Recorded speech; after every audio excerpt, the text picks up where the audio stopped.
Ayan, good afternoon. So meron tayong 1, 2, 3 client. Puro full PMS, no? Yung isa baba makina. So ito, full PMS. Ayan.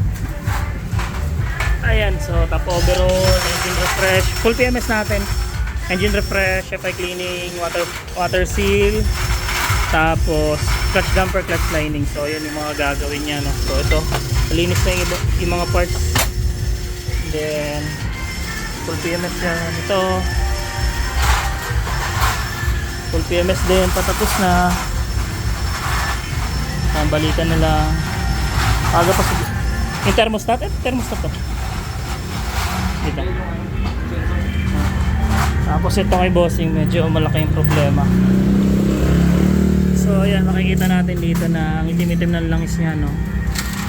Ang problema kasi nito, pinagawa sa may antipolo, pero ilang beses na daw niya pabalik-balik, hindi daw magawa ng paraan. So makita natin, halo na yung waters, yung coolant niya tsaka langis. Yan, no? Lumot na. Tapos itong lining, hindi to original. Alam ko ibang brand to, kasi tinan mo kakapal ng mga plates nung lining niya. So ang problema rin, isa pa, tinamaan yung block. Tinamaan yung block, piston. Ayan, so may tama rin to connecting rod. So pangalawang beses na daw nagpalit, pero kinakayod pa rin. So baba makina tayo.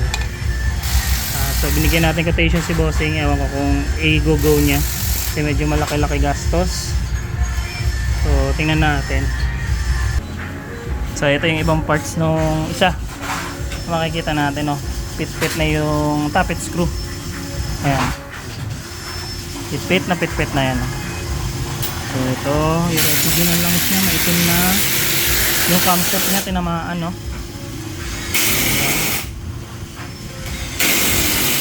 Tapos ito puro gasket na inilagay, no? So no choice tayo, tingnan natin kung anong gawin ni bossing. Pero yung lahat meron pa tayong pila, may tatlo pa tayo sa labas. Visit lang po JB Shop Motorcycle Accessories. So open tayo Sunday hanggang 6 PM po tayo.